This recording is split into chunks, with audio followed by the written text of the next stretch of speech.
اس بات سے اتفاق ہے۔ اچھا، کیسر احمد راجہ صاحب جو بات کرتے ہیں کہ اب فیوچر بھی علماء کے ذریعے ہونا ہے، تو یہ میں اس بات سے اتفاق نہیں کرتا۔ علماء کا ایک شعبہ ہے، بالکل وہ اپنے شعبے پہ گامزن ہے، وہ علم دین کی ترویج کر رہے ہیں، اللہ تعالیٰ ان کو مزید توفیق عطا فرمائے۔ لیکن یہ جو سروائیول ہے، اگر ہم یہ کہیں گے کہ علماء کے ذریعے ہی ریوائیول ہوگا اور دوبارہ جو عروج علماء کے ذریعے ہی ہوگا، اس بات سے میں ٹوٹلی اختلاف کرتا ہوں، تھوڑا بہت نہیں، ٹوٹلی اختلاف کرتا ہوں۔ اور میں اس معاملے میں ساحل ادیم صاحب جو ہیں، میں ان کے ساتھ، اور انجینئر محمد علی مرزا صاحب، میں ان کے ساتھ اتفاق کرتا ہوں۔ جہاں تک عظمیٰ رومی صاحبہ ہیں، عظمیٰ رومی صاحبہ جو ہیں وہ کہتی ہیں کہ مسلمانوں کو جدید علوم پڑھنے چاہیے، جدید افکار پڑھنے چاہیے۔ بالکل میں عظمیٰ رومی صاحبہ کے ساتھ ہوں، بالکل پڑھنا چاہیے، لیکن جہاں پہ قرآن کے ساتھ وہ اختلاف آ جائے، قرآن کے بالمقابل کوئی نظریہ کھڑا ہو جائے آ کے، پھر وہاں چاہیے کہ ہم قرآن مجید فرقان حمید کو فالو کریں، ہم اس نظریے کو چھوڑ دیں۔ اس پہ ڈیٹیل میں بحث کریں گے، اس کے لیے الگ ٹاپک چاہیے، الگ وقت چاہیے، وہ آج ہمارا جو ہے یہ موضوع نہیں ہے۔ ناظرین، موضوع میرا یہ ہے کہ ساری دنیا کے مسلم مفکرین چاہتے تو اسلام کا ریوائیول ہے، مسلم امہ کا عروج ہے، لیکن وہ ایک مین چیز جو ہے، وہ جو بنیادی اصول ہیں جن کے ذریعے ریوائیول ہونا ہے، اور اگر وہ اصول نہ ہوں تو ریوائیول ہی نہیں ہے، عروج ہی نہیں ہے۔ تو وہ جو ہے وہ میں آپ کو بتانا چاہتا ہوں کہ وہ بنیادی اصول کون سے ہیں۔ تو ناظرین، سب سے پہلا اصول ہے امانت۔ اللہ تبارک و تعالیٰ نے ارشاد فرمایا، ان اللہ یأمرکم ان تؤدوا الامانات الی اہلہا، سورہ مائدہ آیت نمبر 58، کہ اللہ تبارک و تعالیٰ تمہیں حکم دیتا ہے کہ امانتیں ان کے اہل کے حوالے کر دو۔ یہ امانت سے مراد ہر قسم کا عہدہ ہے، ہر قسم کا عہدہ، اور اس کے علاوہ جو بھی چیز، مین چیز جو ہے اس میں عہدہ مراد لیا جاتا ہے۔ اس کے بعد دوسرا اصول ہے عدل، سورہ مائدہ آیت نمبر 58، وَإِذَا حَكَمْتُمْ بَيْنَ النَّاسِ أَن تَحْكُمُوا بِالْعَدْلِ، جب تم لوگوں کے درمیان فیصلہ کرو تو عدل کے ساتھ فیصلہ کرو۔ تیسرا اصول ہے شورا، وَأَمْرُهُمْ شُورَىٰ بَيْنَهُمْ، سورہ شورا آیت نمبر 38۔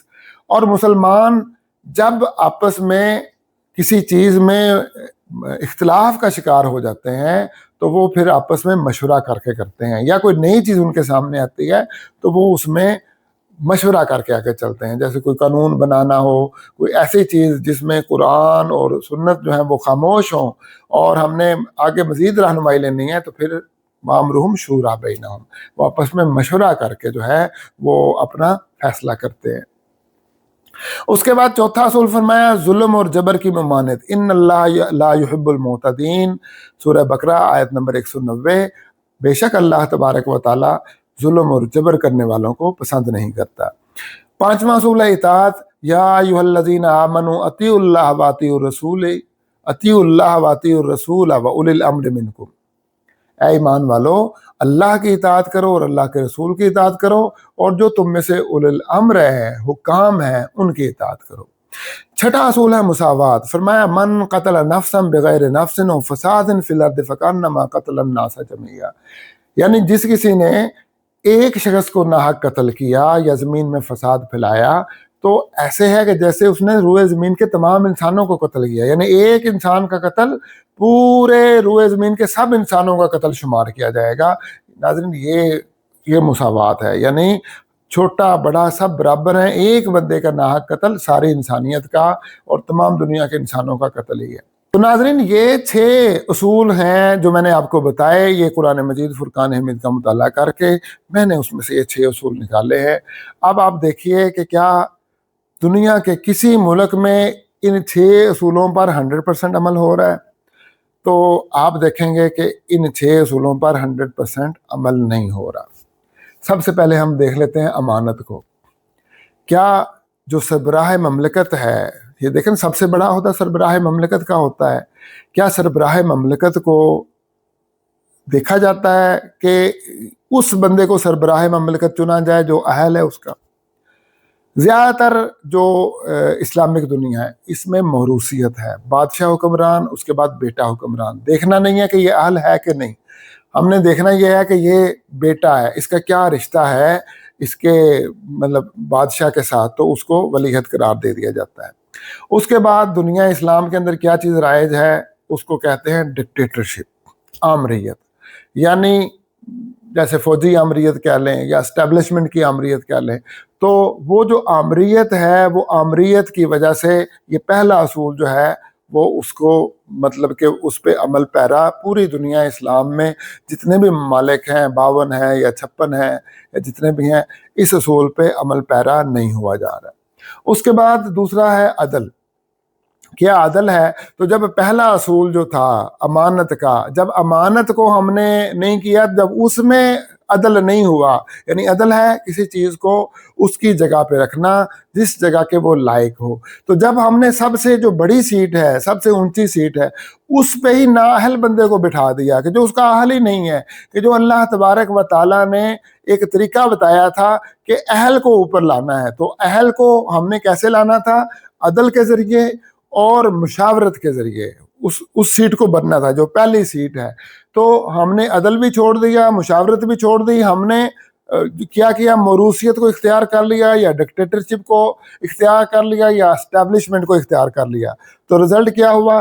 3 اصول جو ہے وہ پامال ہو گئے۔ اس کے بعد ہے ظلم اور جبر کی ممانعت، ان اللہ لا یحب المعتدین، اللہ تعالیٰ ظلم اور جبر کو پسند نہیں کرتا۔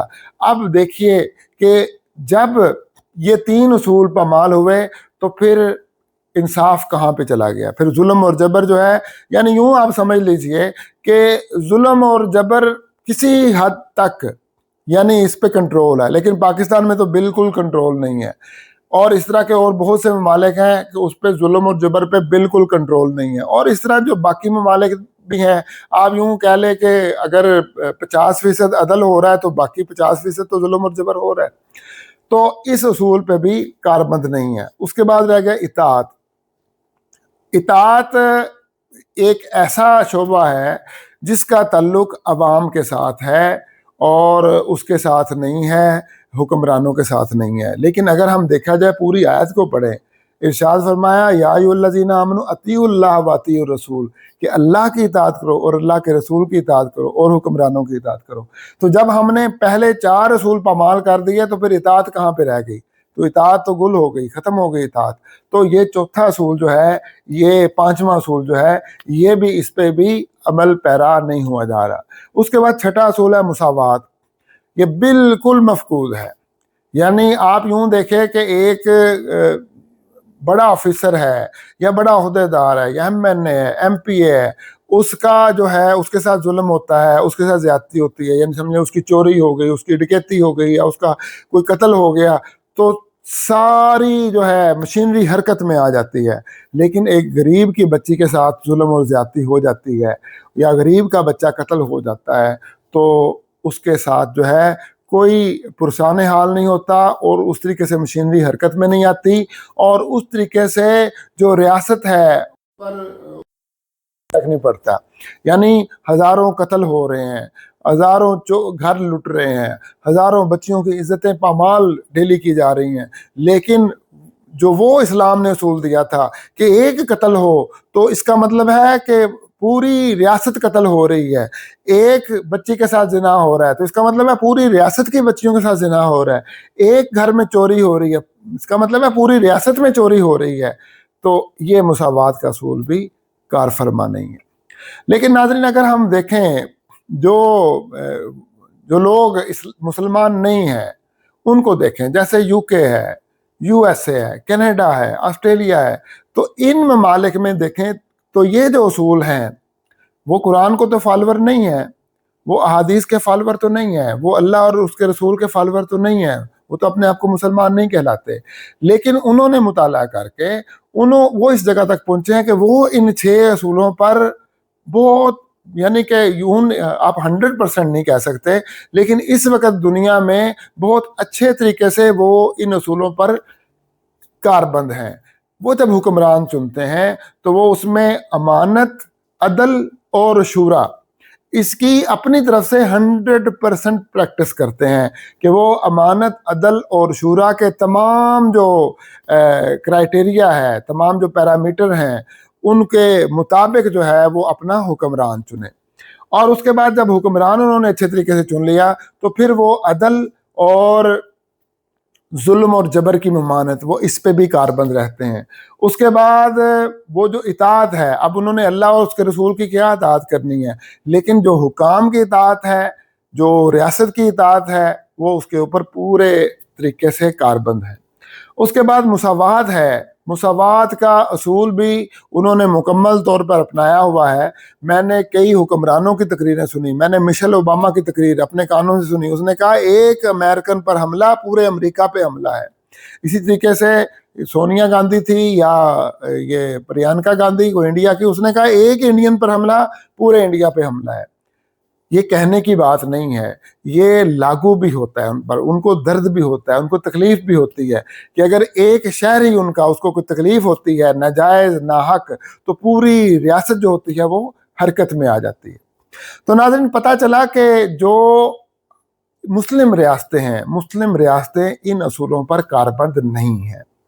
اب دیکھنا ہم نے یہ ہے کہ کیا نبی کریم صلی اللہ تعالیٰ علیہ وسلم، حضور صلی اللہ تعالیٰ علیہ وسلم جو آپ کا دور تھا، تو کیا یہ جو اصول تھے، یہ 6 اصول جو میں نے بتائے ہیں، کیا نبی کریم صلی اللہ تعالیٰ علیہ وسلم نے جو ریاست مدینہ منورہ میں قائم کی، جو 10-11 سال تک آپ جس کے سربراہ رہے، کیا اس ریاست میں، ریاست مدینہ میں نبی کریم صلی اللہ تعالیٰ علیہ وسلم نے یہ 6 اصول لاگو کیے؟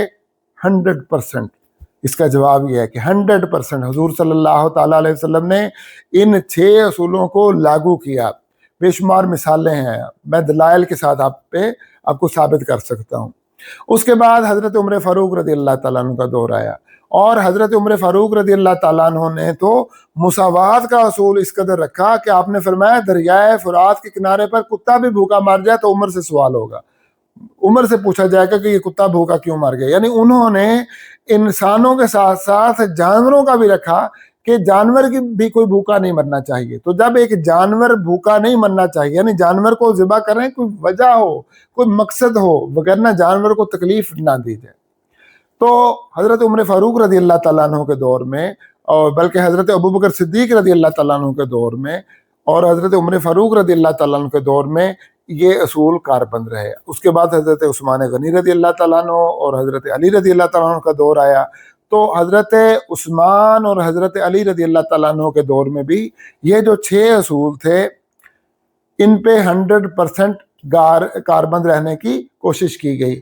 حضرت عثمان غنی رضی اللہ تعالیٰ عنہ کے بارے میں ہمیں اکا دکا کوئی واقعات ایسے ملتے ہیں، لیکن انہوں نے اپنی طرف سے بڑی کوشش کی، اور جو تعویلیں کی جا سکتی ہیں کہ جو ان کے واقعات ہوئے اس کی تعویلیں کی جا سکتی ہیں، لیکن کچھ واقعات ایسے ملے۔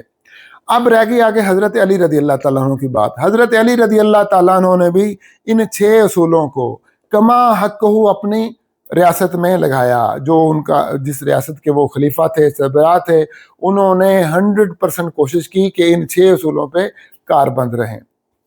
اب مسئلہ خراب کہاں سے ہوا؟ مسئلہ خراب کہاں سے ہوا؟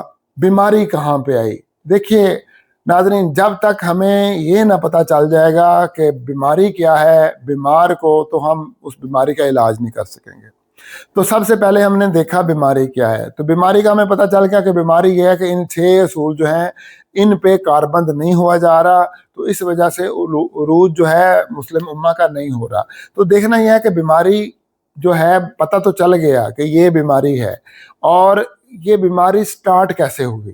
جب سٹارٹ کا پتہ چلے گا تو اس کے بعد پھر ہم اس کا علاج بھی کر سکیں گے۔ تو اس کا آغاز جو ہوا حضرت علی رضی اللہ تعالیٰ عنہ کے دور خلافت میں، امیر معاویہ رضی اللہ تعالیٰ عنہ نے جو حضرت علی رضی اللہ تعالیٰ عنہ کے مقابلے میں کھڑے ہو گئے اور اپنی الگ سلطنت بنا لی، اپنی الگ ریاست بنا لی۔ اب اس کو آپ کیا نام دیں گے؟ اسے بغاوت کا نام دیں گے، اسے خروج کا نام دیں گے، یا اسے جو مرضی آپ نام دے لیں، میں اسے کسی چیز کا نام نہیں دیتا، کیونکہ یہاں ہمارے ملک میں فتوے لگانے والے بہت ہیں، اور تحقیقی کام کو تو ذرا بھی پسند نہیں کیا جاتا، فتویٰ بازی کو زیادہ پسند کیا جاتا ہے، اور لوگوں کے الفاظ پہ زیادہ دیکھا جاتا ہے کہ یہ کیا لفظ کہہ رہا ہے، اس کو میں نے پکڑنا کہاں سے ہے۔ تحقیقی کام کو ذرا بھی نہیں دیکھا جاتا۔ تو بیماری کا آغاز کہاں سے ہوا؟ جب حضرت امیر معاویہ رضی اللہ تعالیٰ عنہ نے حضرت علی رضی اللہ تعالیٰ عنہ کے مقابلے میں اپنی جو ہے الگ سے ریاست کھڑی کی، الگ سے حکومت کھڑی کی، اور حضرت علی رضی اللہ تعالیٰ عنہ کے مقابلے میں آ کے فوجیں کھڑی کر لی۔ بیماری کا آغاز وہاں سے ہوا۔ اس کا نقصان کیا ہوا؟ اس کا نقصان یہ ہوا، ایک تو امت مسلمہ بٹ گئی، وہ جو مرکزیت تھی وہ ختم ہو گئی۔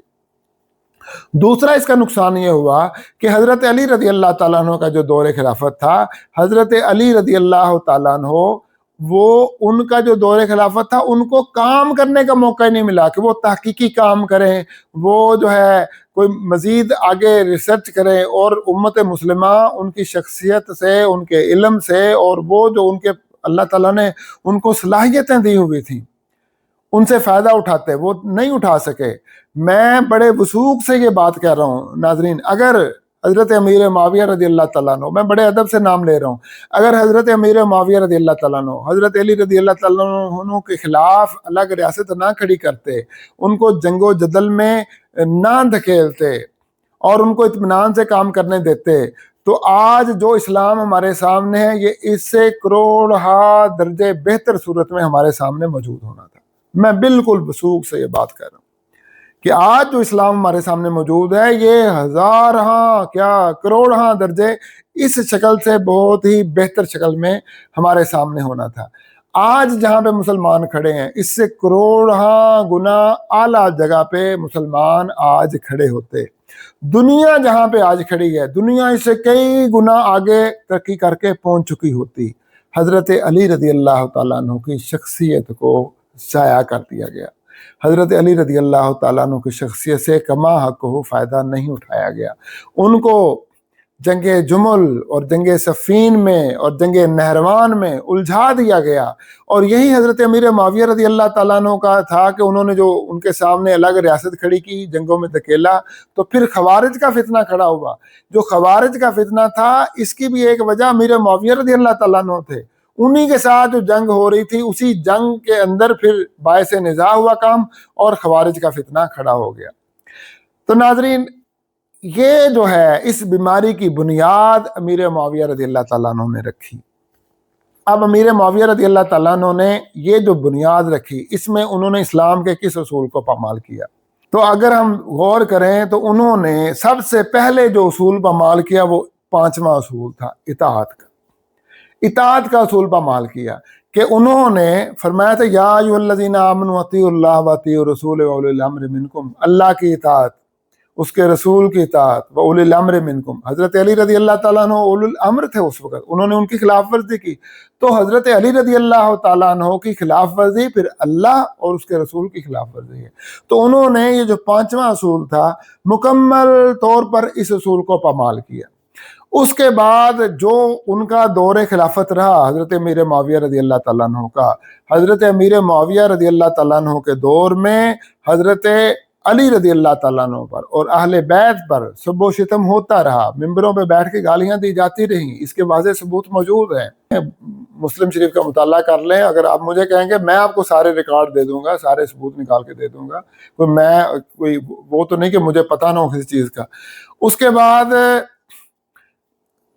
نبی کریم صلی اللہ تعالیٰ علیہ وآلہ وسلم کی جو سنت تھی اس سنت میں بدعات کو اختیار کیا گیا، اور یہ جو بدعات سٹارٹ ہوئیں یہ امیر معاویہ رضی اللہ تعالیٰ عنہ کے دور سے سٹارٹ ہوئیں، بنو امیہ کے دور سے یہ بدعات کا آغاز ہوا۔ اچھا، امیر معاویہ رضی اللہ تعالیٰ عنہ جو ہیں وہ کیا ہوا؟ اطاعت کی خلاف ورزی، الگ ریاست، جنگ و جدل میں دھکیلنا، ریاست اسلامی کو باہمی نزاع پھوٹ پڑ گئی، سارا کچھ ہو گیا، اطاعت کی خلاف ورزی۔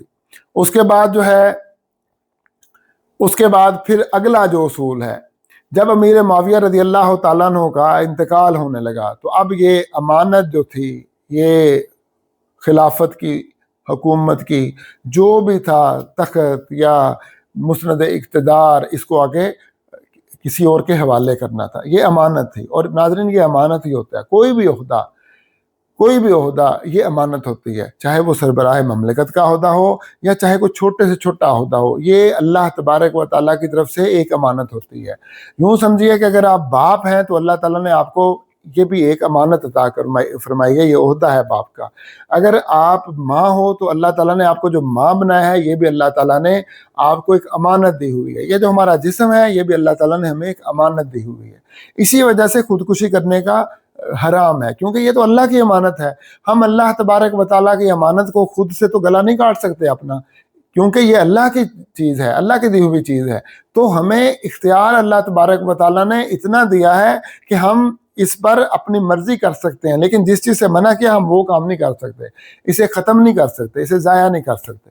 تو امیر معاویہ رضی اللہ تعالیٰ عنہ پر جب وہ وقت آیا امانت آگے سپرد کرنے کا، تو انہوں نے یہ جو شورا تھا، شورا کا اصول جو تھا، اس کو فالو نہیں کیا، عدل کا اصول فالو نہیں کیا۔ چاہیے تو یہ تھا اس وقت امیر معاویہ رضی اللہ تعالیٰ عنہ کو کہ جتنے صحابہ کرام رضوان اللہ تعالیٰ علیہم اجمعین اس وقت موجود تھے، ان سب کو اکٹھا کرتے، ان کی شورا بناتے اور کہتے کہ بھئی میں دنیا سے رخصت ہونے لگا ہوں، اب یہ اقتدار ہے، آگے منتقل کرنا ہے، بتاؤ تمہاری کیا رائے ہے؟ سب سے حقدار زیادہ اس تخت کا کون ہے، اس مسند کا کون ہے؟ تو وہ جو فیصلہ کر دیتے، وہ چاہے غلط کرتے چاہے صحیح کرتے، جو بھی وہ فیصلہ کر دیتے، اس فیصلے کو امیر معاویہ رضی اللہ تعالیٰ عنہ بھی ایکسیپٹ کر لیتے، امیر معاویہ رضی اللہ تعالیٰ عنہ کی اولاد بھی کر لیتی، ساری مسلم امہ کر لیتی، اہل بیت بھی کر لیتے۔ تو یہ امیر معاویہ رضی اللہ تعالیٰ عنہ سے بہت بڑی مسٹیک ہوئی، بہت بڑا بلنڈر ہوا کہ انہوں نے امانت آگے سپرد کرنے کے لیے شورا جو تھی وہ نہیں کی، اور یہ اصول جو بڑا اصول تھا وَأَمْرُهُمْ شُورَىٰ بَيْنَهُمْ کا، اس کو پامال کیا۔ اور جب شورا کو پامال کیا تو پھر جو عدل تھا وَإِذَا حَكَمْتُمْ بَيْنَ النَّاسِ أَن تَحْكُمُوا بِالْعَدْلِ، کہ انتقال اقتدار کے لیے جو انہوں نے عدل کو ملحوظ خاطر رکھنا تھا، وہ عدل ان سے ملحوظ خاطر نہیں رکھا گیا، اور انہوں نے بجائے اس کے کہ وہ اہل کے حوالے کرتے، انہوں نے وہ امانت اپنے بیٹے کے حوالے کر دی۔ یعنی جس چیز کو اسلام ختم کرنے کے لیے آیا تھا اور جس چیز کو اسلام نے ختم کر دیا تھا، موروثیت کو، امیر معاویہ رضی اللہ تعالیٰ عنہ نے دوبارہ اسی موروثیت کو اسلام میں داخل کیا۔ یہ سب سے بڑی بدعت تھی، اتنی بڑی بدعت تھی کہ آج تک مسلمان اس بدعت کو جو ہے وہ بھگت رہے ہیں، انہوں نے یہ جو اسلام میں داخل کی چیز اس کو بھگت رہے ہیں۔ اور پھر جب وہ کام یہ کر کے چلے گئے، امانت کو پامال کیا، عدل کو پامال کیا، شورا کے اصول کو پامال کیا، ان جو ہے وہ تین چیزوں کو پامال کیا۔ اور میں یوں سمجھتا ہوں کہ انہوں نے مساوات کے اصول کو بھی پامال کیا، کہ اگر یزید کو انہوں نے حکومت دینی ہی تھی تو پھر جتنے بھی لوگ تھے وہ سب کو لوگوں کے سامنے رکھتے اور کہتے کہ بھئی یہ لوگ ہیں سارے، یہ حقدار ہیں، اب بتاؤ ان میں سے کس کو دینا ہے، اس میں یزید کو بھی بٹھا دیتے۔ تو مساوات کا اصول بھی پامال کیا کہ ایک ہی بندہ جو ہے سامنے رکھا، بس اسی کے حوالے کرنی، اور بلکہ کر دی اس کے حوالے۔ تو بڑے بڑے انہوں نے اصول پامال کیے۔ جب یہ اصول امانت، عدل، شورا، اس کے بعد مساوات، جب یہ مساوات کا اصول پامال ہوا تو پھر جو فیصلہ ہوا، یعنی یزید کو انہوں نے بٹھایا، تو وہ کیا تھا؟ وہ ظلم اور جبر تھا۔ اس کو ہم ظلم اور جبر کہیں گے کہ انہوں نے امت مسلمہ پر ظلم اور جبر کیا، کہ انہوں نے ایک ایسے شخص کو کے ہاتھ میں امت مسلمہ کی باغیں دے دیں، امت مسلمہ کی نکیل دے دی کہ جو اہل ہی نہیں تھا۔ اس کو کیا کہیں گے؟ اس کو ہم ظلم کہیں گے، اس کو ہم جبر کہیں گے۔ تو کتنے اصول پامال ہوئے؟ امانت، عدل، شورا، مساوات، ظلم اور جبر، 5 اصول پامال ہوئے۔ تو جب یہ 5 اصول پامال ہوئے تو یہ 5 اصول کا پامال ہونا یہ مستلزم تھا۔ اللہ تبارک و تعالیٰ کی اطاعت کی خلاف ورزی ہوئی، کہ جو بندہ 5 اصول پامال کرتا ہے تو پھر وہ اطاعت تو نہیں کر رہا اللہ تبارک و تعالیٰ کی، کہ اللہ تبارک و تعالیٰ نے تو فرمایا تھا کہ ان اصولوں پہ کاربند رہنا ہے، وہ اطاعت تو نہیں کر رہا، نہ پھر یہ اللہ کی اطاعت ہے، نہ اللہ تعالیٰ کے رسول کی اطاعت ہے۔ تو اب یہ جو اصول تھا چھٹا اطاعت کا، یہ اصول بھی پامال ہوا۔ تو امیر معاویہ رضی اللہ تعالیٰ عنہ جب حضرت علی رضی اللہ تعالیٰ عنہ آپ نے خلافت سنبھالی، مسند خلافت پر بیٹھے، تو سب سے پہلے جو انہوں نے اصول پامال کیا وہ اطاعت کا تھا، اطاعت کا۔ اس کے بعد جب بھئی علیحدہ ریاست کھڑی کر لی. اس کے بعد جب امیر معاویہ رضی اللہ تعالیٰ عنہ کے سامنے آئے تو فساد فی الارض کا شکار ہوئے. یہ دوسرا اصول جو تھا وہ پامال کیا. اس کے بعد پھر جب یزید کے حوالے انہوں نے مسند خلافت کی تو انہوں نے یہ 6 کے 6 اصول کٹھے پامال کیے. رزلٹ کیا نکلا؟ رزلٹ جو تھا وہ واقعہ کربلا تھا. واقعہ کربلا کے اندر جو تاریخ کا بدترین ظلم ہوا، تاریخ کا بدترین ظلم ہوا کہ امت نے ہی اپنے نبی کے نواسے کی گردن کاٹ دی. نعوذ باللہ من ذالک، استغفر اللہ العظیم. اتنا بڑا. اور یہ جو ظلم عظیم ہوا یہ یزید کے پیچھے امیر معاویہ رضی اللہ تعالیٰ عنہ کی وہ سیاست تھی، یہ اس کا ثمر تھا، یہ اس کا پھل تھا. اور اس کے بعد یزید کے بعد پھر آگے جتنے بھی بنو امیہ آئے سوائے حضرت عمر بن عبدالعزیز رضی اللہ تعالیٰ عنہ کے، ان سب نے ان 6 اصولوں کو اچھی طرح پامال کیا. اس کے بعد بنو امیہ کے بعد بنو عباس آئے اور بنو عباس نے بھی ان 6 اصولوں کو اچھی طرح پامال کیا. اچھا، واقعہ کربلا کے بعد اہل بیت اطہار کے حقوق کے لیے کہ خلافت ان کا حق ہے، بڑی تحریکیں چلیں، بڑا کچھ ہوا. انہی تحریکوں کی بدولت بنو امیہ سے مسند خلافت بنو عباس کو منتقل ہوئی. لیکن بنو عباس نے بھی ان اصولوں کو جو تھا وہ پامال کیا، کاربد نہ رہے. اور ناظرین اب تک آج 2025 ہے اور آج تک یہ اصول جو ہیں یہ پامال ہو رہے ہیں. اور میری گفتگو کا نتیجہ یہ ہے، نچوڑ یہ ہے کہ آپ ساری دنیا کے مسلمانوں کو اس طرح کر دیں کہ ساری دنیا کے مسلمان 5 وقت کے نمازی بن جائیں، ساری دنیا کے مسلمان تہجد گزار ہو جائیں، اشراق چاش پڑھنی شروع کر دیں، اوابین پڑھنی شروع کر دیں، روزانہ 3 سپارے تلاوت کریں اور استغفار کی تسبیح نکالیں، درود شریف کی ایک تسبیح نکالیں، اور جو اپنا مال ہے وہ اللہ کے راستے میں خیرات کر دیں، صرف اپنے پاس رکھیں ضرورت کا، باقی سارا اللہ کے راستے میں خیرات کر دیں، داڑیاں رکھ لیں اور امامیں باندھنا شروع کر دیں، یہ سارے کام کر لیں. لیکن ناظرین اگر آپ یہ کہیں گے کہ یہ اللہ تبارک و تعالیٰ کی منشا پوری ہو گئی، اللہ تعالیٰ کی مرضی پوری ہو گئی اتنا کام کرنے سے، تو یہ جو قرآن پاک کے اندر یہ 6 اصول بتائے گئے ہیں، جب تک یہ 6 اصول پر کاربند نہیں ہوں گے تو آپ جو مرضی کر لیں، سارے مسلمانوں کو حافظ قرآن بنا لیں، مفتی بنا لیں، مجتہد بنا لیں، مجدد بنا لیں، کوئی فائدہ نہیں ہے، کوئی فائدہ نہیں ہے. تو اس لیے میرے دنیا کے تمام مسلم مفکرین سے یہ گزارش ہے کہ آپ کیا کرتے ہیں، آپ کم از کم یہ 6 اصول تو بتائیں اپنی نوجوان نسل کو، اپنے آنے والی نسل کو، کہ بھائی یہ 6 اصولوں کو ہم نے مد نظر رکھنا ہے اور 6 اصولوں پہ کاربند رہنا ہے.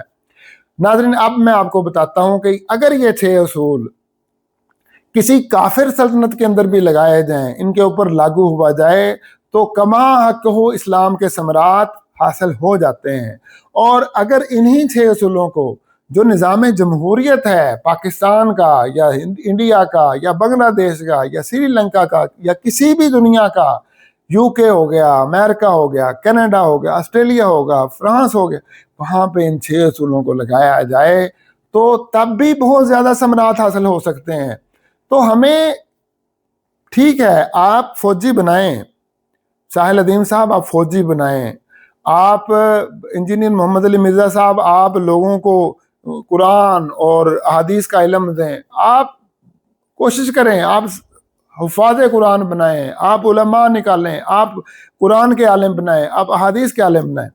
لیکن اگر قرآن کا عالم بھی آپ کسی کو بنا لیتے ہیں، یہ 6 اصول کاربند نہیں ہوتے، تب تک کامیابی نہیں ہے.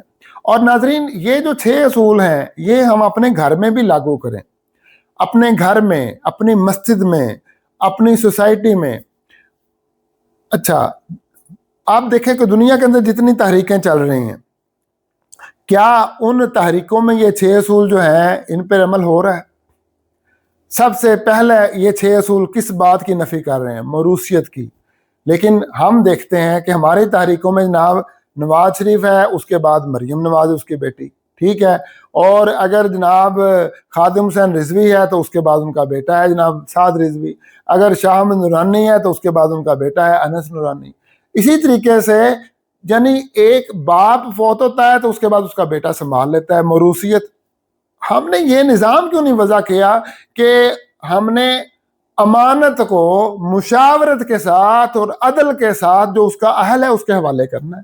کیا کسی تحریک کا چیئرمین ہونا یا کسی تحریک کا سربراہ ہونا کیا یہ ایک سربراہ مملکت کے مماثل نہیں ہے؟ مماثل ہے. تو پھر ہم یہ کیوں نہیں کام کرتے کہ ہم ایک اچھے طریقے سے مشاورت کے ذریعے عدل کے ذریعے اور جو اس کا اہل ہے بندہ اس کے حوالے کریں. تو ایسا نظام نہیں ہے. یعنی یوں سمجھیے کہ ہم اسلامی تحریکیں تو چلا رہے ہیں لیکن ہم اسلام کے ساتھ مخلص نہیں ہیں. میں اپریشیٹ کروں گا جماعت اسلامی کو اور مولانا سید ابوالعلا مودودی رحمۃ اللہ تعالیٰ علیہ کو کہ اگرچہ ان کو کامیابی حاصل نہیں ہوئی کہ اسلام کی نشاط ثانیہ کے وہ بھی داعی تھے کہ مسلم نشاط ثانیہ کے مسلم امہ کے عروج کے اور ان کو کامیابی نہیں حاصل ہو سکی، لیکن انہوں نے جو جماعت بنائی ہے اس جماعت کے اندر جو سربراہ بنانے کا اصول ہے، جماعت کا امیر چننے کا اصول ہے، انہوں نے اپنی طرف سے پوری کوشش کی ہے کہ وہ امانت، دیانت، شورا اور جو عدل کا اصول ہے اس کو بروئے کار لائیں اور اس پر کاربند رہیں. ہاں اس میں مزید بہتری لائی جا سکتی ہے اور بہتری بھی لائی جا سکتی ہے. تو میرے سامنے ایک جماعت اسلامی کی ایسی جماعت ہے کہ جو ان اصول کے مطابق چل رہی ہے، یعنی ان کی جماعت میں امیر مقرر کرنے کے لیے یہ اصول ہے. وہ کامیاب کیوں نہیں ہوئے یہ ایک الگ بحث ہے اور یہ اس پہ علیحدہ گفتگو ہو سکتی ہے. لیکن میں چاہتا تھا کہ میں ان کو اپریشیٹ کرتا اور میں ان کو خراج تحسین پیش کرتا، کیونکہ میری عادت ہے کہ جو ہر اچھا کام کرنے والا ہے میں اس کو اس کے اچھے کام کی وجہ سے خراج تحسین پیش کرتا ہوں، اور جو کوئی برا کام کرے گا میں اس برے کام کو تنقید کا نشانہ بناؤں گا. تو ناظرین یہ تھی آج کی گفتگو. انشاءاللہ تعالیٰ یہ موضوع چلتا رہے گا. اللہ تبارک و تعالیٰ ہم سب کو وہ دن دیکھنے کی توفیق عطا فرمائے کہ جب مسلم امہ کا عروج ہو اور ہم جو کوشش کر سکتے ہیں. میں نے اپنا حق ادا کیا کہ میں نے آپ کو بتایا کہ میرے نزدیک اگر یہ 6 اصول ہم کاربند ہو جائیں تو امت مسلمہ کا عروج دوبارہ ہو سکتا ہے. اگر میری ویڈیو اچھی لگی ہو تو لائک اور شیئر ضرور کیجیے گا، اور اگر اپنی رائے کا اظہار کرنا چاہیں تو کمنٹ باکس میں اپنی رائے کا ضرور اظہار کیجیے گا. چینل کو سبسکرائب بھی کیجیے گا. وما علینا الا البلاغ المبین. والسلام علیکم ورحمۃ اللہ وبرکاتہ.